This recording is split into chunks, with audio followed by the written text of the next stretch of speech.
Hello students, welcome back.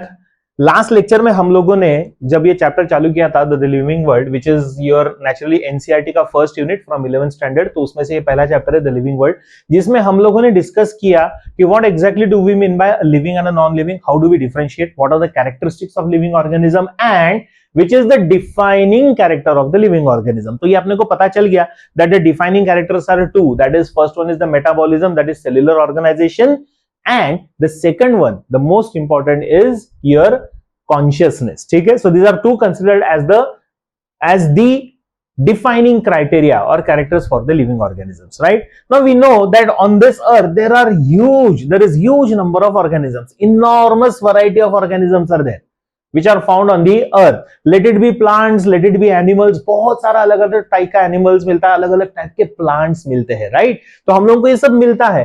Now it is basically, अभी अगर आप देखोगे ना तो यू वोंट इमेजिन कि कितने नंबर ऑफ स्पीशीज और ऑर्गेनिजम्स है। अगर आप देखोगे ना तो there are approximately 1.7 to 1.8 million species which are described and studied here which are present on the earth. मतलब ये एक नंबर है, ऐसा बोलते हैं साइंटिस्ट की इससे भी बहुत ज्यादा है, लेकिन अभी तक हम लोगों को उसके बारे में पता नहीं है। लेकिन ये इतने सारे ऑर्गेनिजम्स है जिसका हम लोगों ने स्टडी किया है।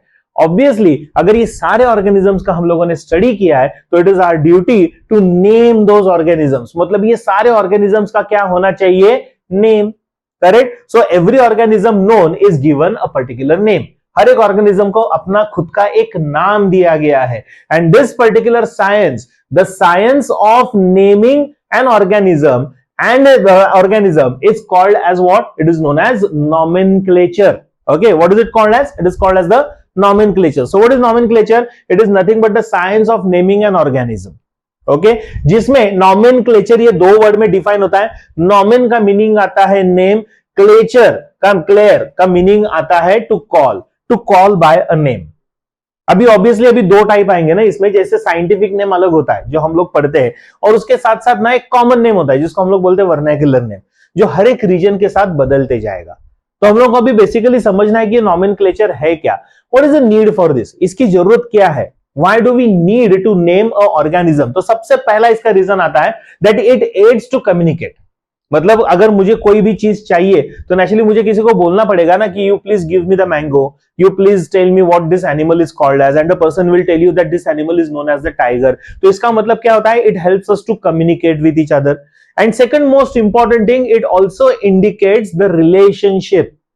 करेक्ट? वो कैसे होता है वो हम लोग थोड़ा सा आगे पढ़ेंगे in another very interesting chapter concept जो हम लोग नेक्स्ट लेक्चर में पढ़ेंगे। ओके, लेकिन यहां पे क्या हो रहा है? It also is known to indicate the relationship with a particular organism. ठीक है, और इसके लिए nomenclature to name the organism is very important. ये बहुत जरूरी है हमारे लिए कि हम ऑर्गेनिजम्स को नाम दे। ठीक है, now it is possible only when organism is described correctly. मतलब किसी भी ऑर्गेनिज्म का अगर नाम मुझे देना है ना तो it is only possible when we are going to describe them properly. अगर इसका डिस्क्रिप्शन करेक्ट नहीं रहेगा तो we will not be able to give name to the organism. इसका मतलब ये होता है कि अगर आप नया ऑर्गेनिज्म भी ढूंढते हो तो उसको इस तरीके से डिस्क्राइब करना पड़ेगा ताकि आप उसको एक सही नाम दे सको। ठीक है, at the same time to know the organism to which the name is attached, that is also very equally important for us. जैसे मैंने बताया कि अभी एक कॉमन नाम भी आया था जिसको हम लोगों ने नाम दिया वर्नाक्युलर नेम्स। वर्नाक्युलर नेम मतलब क्या? जो रीजन वाइज, लैंग्वेज वाइज बदलते जाता है। ठीक है, कोई पर्टिकुलर रीजन में, कोई पर्टिकुलर लैंग्वेज के हिसाब से उसका नाम बदलते जाएगा। लेट्स टेक एन एग्जांपल, जैसे फॉर एग्जांपल लोकल नाम बोलते हैं हम लोग इसको, तो ये कैसे नाम होते हैं? All these names are very short, छोटे ही रहेंगे। At the same time they are familiar, मतलब जिससे लोग कनेक्ट हो सके, जिसमें लैंग्वेज और reason is going to be important, and at the same time it is very easy to pronounce also, जिसको हम लोग इजीली प्रोनाउंस कर सकते हैं। तो these are all the characters, मतलब ये क्राइटेरियाज है to name a particular organism locally, जिसको हमने नाम दिया वर्नाक्युलर नेम्स। करेक्ट? जैसे इंडिया में अगर आप देखोगे तो इंडिया में in itself we have so many different regions. Correct? बहुत सारे अलग अलग रीजन्स में, वर्ल्ड के अलग अलग रीजन्स में हर एक ऑर्गेनिज्म का नाम बदलते जाएगा। Get in this? So basically this particular name, मतलब ये जो वर्नाक्युलर नेम होता है ना, ये वर्नाक्युलर नेम हर एक रीजन के साथ बदलते जाएगा। It's going to vary with the country, it is going to vary with in the country in different different regions. मतलब एक पर्टिकुलर चीज है जिसका, जैसे कश्मीर में जाओगे तो अलग नाम रहेगा, आप राजस्थान की तरफ जाओगे तो अलग नाम रहेगा, गुजरात में अलग रहेगा, महाराष्ट्र में अलग रहेगा, केरला में अलग रहेगा, तमिलनाडु में अलग रहेगा, ऐसा। मतलब हर जगह पे एक पर्टिकुलर चीज का नाम क्या रहेगा, अलग। So that becomes the drawback of vernacular names. Are you getting this? So vernacular names are easy. Vernacular names are easy to remember, easy to pronounce. Okay, they are very familiar. They are very the people can connect with those particular names very easily.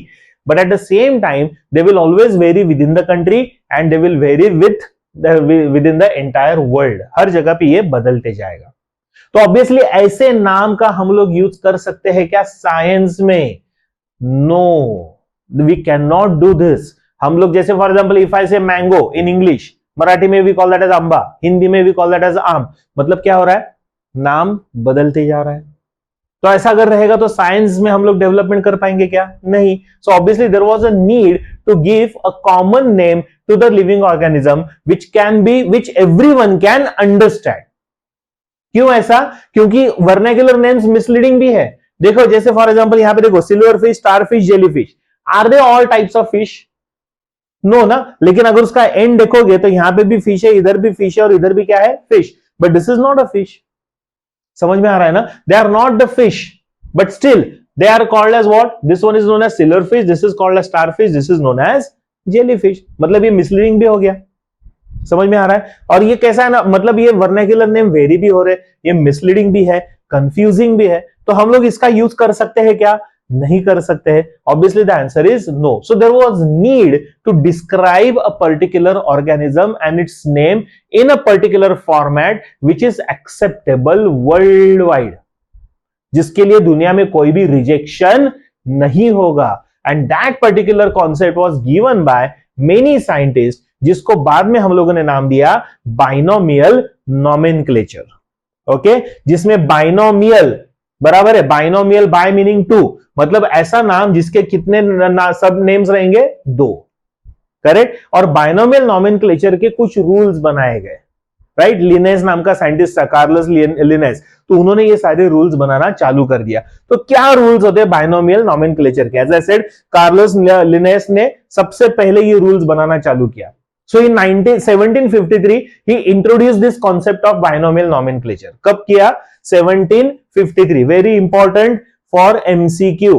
Okay, binomial nomenclature was introduced by Carl Linnaeus in 1753 in his book that is known as Species Plantarum नाम का ये book है। तो ये book का भी नाम होता है, तो इसके ऊपर भी कभी कभी एमसीक्यूज में क्वेश्चंस आते हैं, तो ये आपको याद रखना पड़ेगा। So system of nomenclature of plants and animal was given in this particular book. मतलब एक ऐसा बुक बनाया गया है जिसमें एनिमल और प्लांट्स के क्या थे, सिर्फ नाम, scientific name. Okay, so what are the rules? इसके रूल्स क्या है बाइनोमियल नोमेनक्लेचर के? Let us try and understand that. As I said, the name itself suggest binomial. Bi का मीनिंग क्या आता है? Two. Meaning this particular name, scientific name, is made up of what? Two scientific epithets, जिसको हम लोगों ने नाम दिया two parts, words और epithets। तो कौन से दो epithets, कौन से दो words होते हैं? Let us try and understand that। तो सबसे पहला, जैसे for example, if we take the example of Helianthus anus, ऐसा अगर हम लोग example लेते हैं, Helianthus anus is a scientific name of sunflower, correct? अभी इसका बाइनोमियल नोमेनक्लेचर क्या है? हेलियांथस एनस। कितने वर्ड्स है? दो। उसमें से हेलियांथस, ये जो वर्ड है ना, this is known as generic name. Okay, it is called as what? Generic name. Generic name मतलब क्या? It belongs to the genus of this particular organism, whereas the anus is known as the specific epithet. It is called as what? The specific name or a specific epithet, meaning what? It's a species name. So this one is the name of the genus and this one is the name of the species. मतलब हर एक organism में पहला जो नाम आएगा वो किसका रहेगा? जीनस का, और दूसरा जो नाम आएगा वो किसका रहेगा? स्पीशीज का। तो ये पहला रूल बनाया गया। मतलब nomenclature is based on what? The genus and species of the living organism. ठीक है, तो ये पहला रूल बना, that is genus and species, right. Now next most important, the name is composed of two Latin और Latinized और Greek words. Correct, they are two Latin, Latinized और Greek word. अभी लैटिन और ग्रीक क्यों किया गया? क्योंकि ये लैंग्वेजेस है ना, they are considered as the dead languages, इसमें कोई भी नया चेंज नहीं आएगा, और ऐसा लैंग्वेज जिसमें चेंज नहीं आता है उसी के नाम यूज किए गए। दिस इज वन रीजन, क्योंकि English is a continuously changing language, तो ऐसा हो सकता है कि मीनिंग बदल जाए, तो इसका मीनिंग भी नहीं बदलता है एक बार नाम दे दिया तो। Okay, and at the same time now that during that time it was a common spoken language, that was also reason. Correct. So either it is made up of basically two words. They are going to be Latin, Latinized or Greek words. Okay. जैसे यहाँ पे अगर हम लोग example लेते हैं, जैसे for example we have taken example of Helianthus anus. Helianthus anus, Helianthus is basically genus and anus is species. Mangifera indica, meaning what? Mango. Mangifera is a genus, indica is a species. Okay, तो सबसे पहला rule क्या बना? The name is composed of two Latin और Latinized और Greek words. This is first rule. Second most important, जैसे भी हेलियांथस anus की अगर हम लोग बात करेंगे, सो हेलियांथस एनस में जेनेरिक नेम है, बराबर है, Helianthus is a generic name and annuus is the species name. अभी इसके रूल्स बने। What was the rule for this? जिसमें जेनेरिक नेम में it should be a simple noun, सबसे पहला रूल। दूसरा important, it should come first, मतलब नाम में ये कैसा आना चाहिए? पहले। Okay, and the third most important, it should begin with a capital letter. इसके लिए अगर आप देखोगे तो यहां पे हेलियांथस का एच इज कैपिटल। तो तीन रूल्स बने for what? Generic name, that is it should be a simple noun, it should come first and begins with the capital letter. ठीक है, उसके बाद annuus which is a specific name, मतलब species का नाम। तो स्पीशीज के नाम के लिए भी और तीन रूल बनाए। क्या होते? जैसे for example it is descriptive adjective. Okay, it is always descriptive in nature and it has to be an adjective one. At the same time it comes later, मतलब ये इसके बाद आएगा। And most important, जैसे यहाँ पे it begins with a capital letter, this is going to begin with what? This is going to begin with the perfect, with a small letter. ठीक है, so it begins with the small letter. तो ये rule बना। ठीक है, तो मतलब to Latin, Latinized और ग्रीक वर्ड्स। जीनस रहेगा simple noun, should come first and begin with a capital letter. Specific मतलब species name should be a descriptive adjective, should come later and begins with the small letter. तो ये एक rule बना।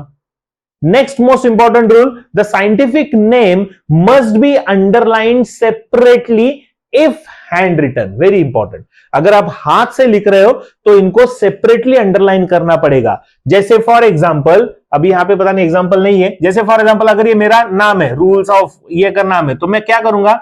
अलग से इसको underline करूंगा लाइक दिस। क्लियर? तो ये क्या हो गया? तो इसका मतलब अगर आप हैंड रिटन कर रहे हो, मतलब लिख रहे हो तो, but if you are typing it, अगर आप इसको टाइप कर रहे हो कंप्यूटर में या फिर आपके मोबाइल में, then it has to be written in italics. ऐसा क्यों? क्योंकि इटैलिक्स में लिखेंगे तो अंडरलाइन करने की जरूरत नहीं है, और अगर आप इटैलिक्स में, नेचुरली हम लोग लिख नहीं पाएंगे इटैलिक्स में, इसके लिए it has to be underline.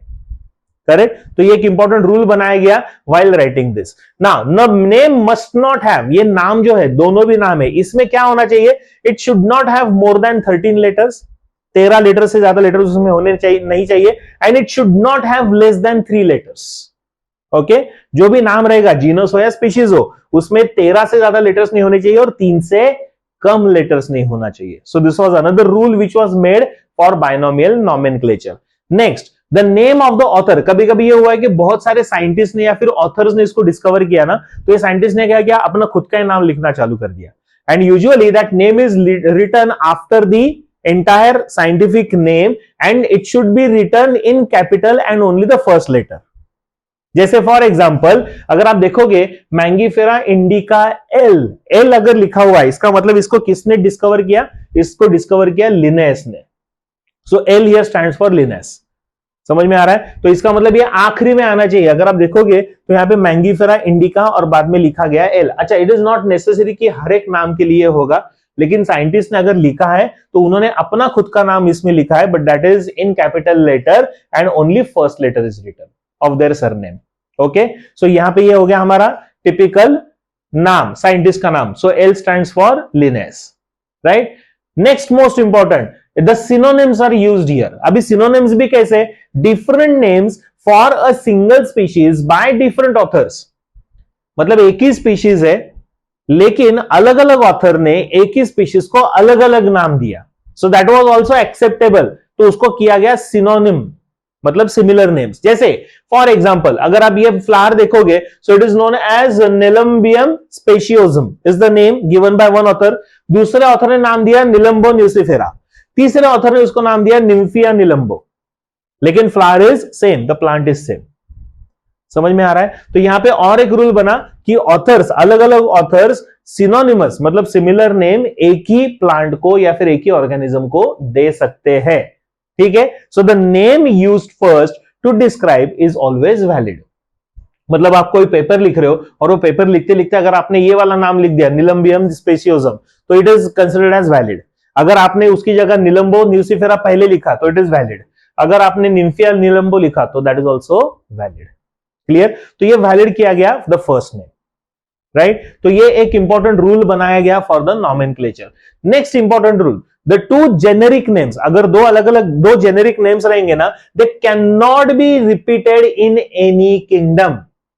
Okay, तो जेनेरिक नेम आप किसी भी किंगडम में रिपीट नहीं कर सकते हो, and the species name can be repeated in different genera. मतलब जीनस में स्पीशीज नेम सेम हो सकता है, लेकिन किंगडम में जेनेरिक नेम सेम हो सकता नहीं है।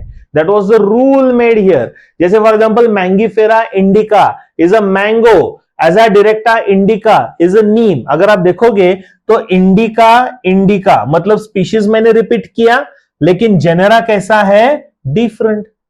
समझ में आ रहा है? This is Mangifera genus genera, this is एजा डायरेक्टा जेनेरा, तो ये अलग है, लेकिन उनका स्पीशीज कैसा है? Same.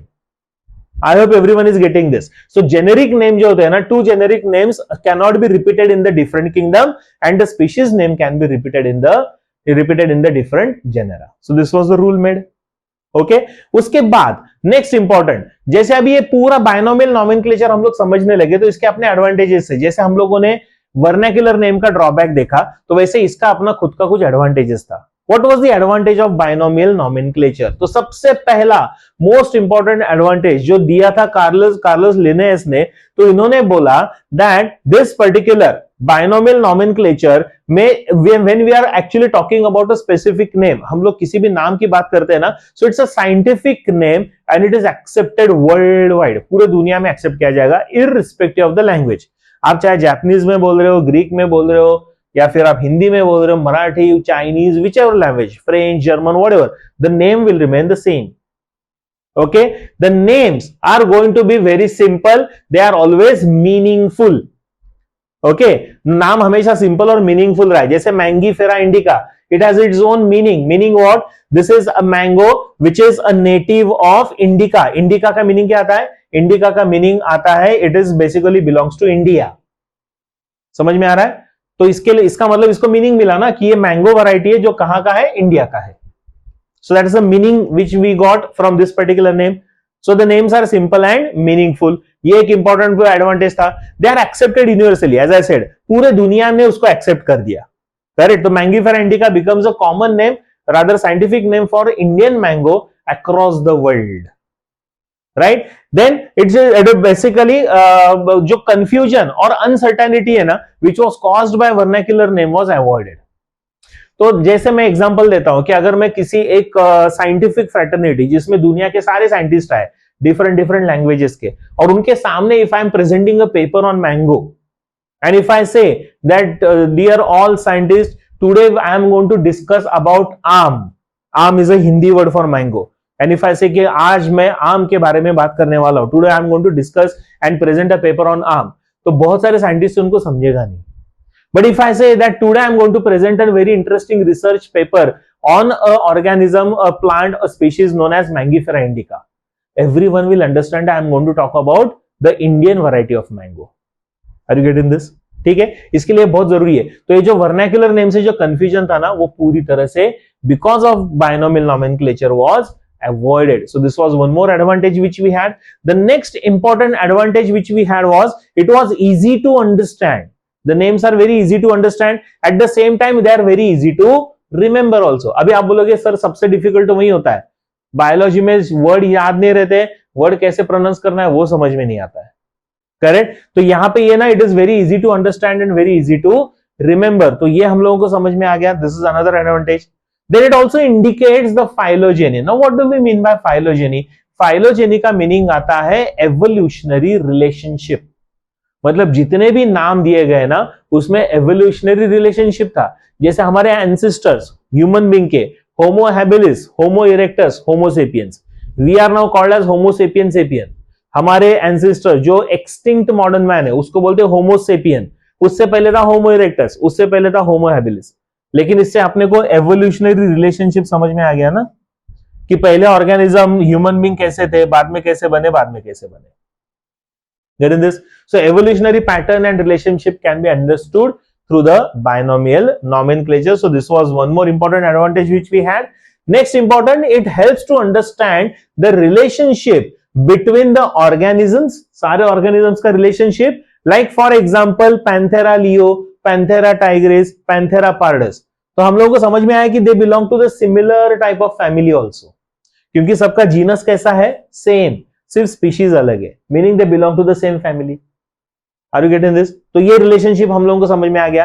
Eight the same time it is easy to group the organisms, तो इनका ग्रुप भी हम लोग कर सकते हैं। So all this can be grouped under one unique name, one unique family, because each organism is given a unique name here.